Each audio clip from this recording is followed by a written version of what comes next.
सरदार आहेत ते हेड आहेत आणि त्यांच्याकडे एकच हे एवढा विषय नाही. दुसरा एक विषय घेऊन मी गेलो होतो. हे जे ज्ञानराधा, जिजाऊ मल्टीस्टेट, राजस्थानी मल्टीस्टेटचं वाटोळं कोणी केलं आहे? हे आकानीच केलं आहे.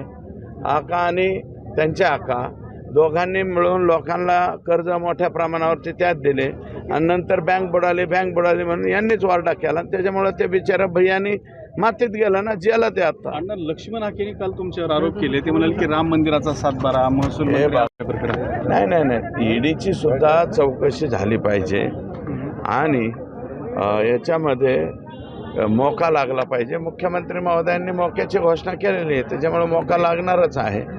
आणि यातला खरा मास्टर माइंड अजूनही आकापर्यंत, आकाला आम्ही वाट पाहतोय की 302 मध्ये कधी घेत आहेत आणि त्यांना एकदा 302 मध्ये घेतलं आणि आकाचा जर हात असेल तर मग शेवटी आका सुद्धा त्याच्यामध्ये जाऊ शकतो.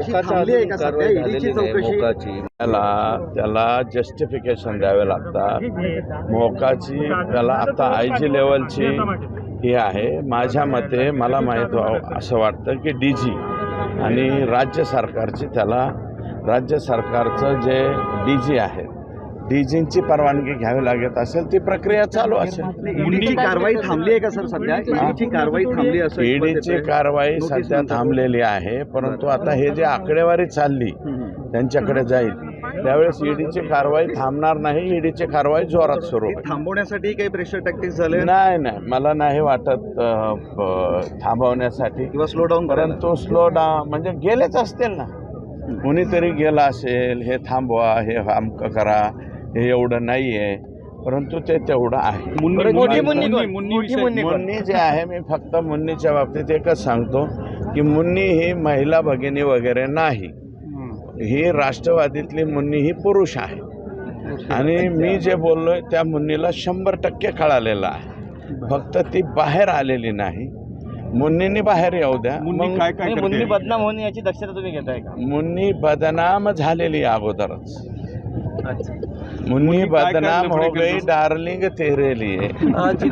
डार्लिंग जी आहे त्याच्यासाठी मी पूर्णपणे मुन्नी बदनाम झालेली आहे. मुन्नीचे सगळे लफडे, सगळे सुपडे सगळं माझ्याकडे आहे. मुन्नीला एकदा बोलू. तुम्ही शरद पवारांची भेट घेतली? युद्ध सुरू असताना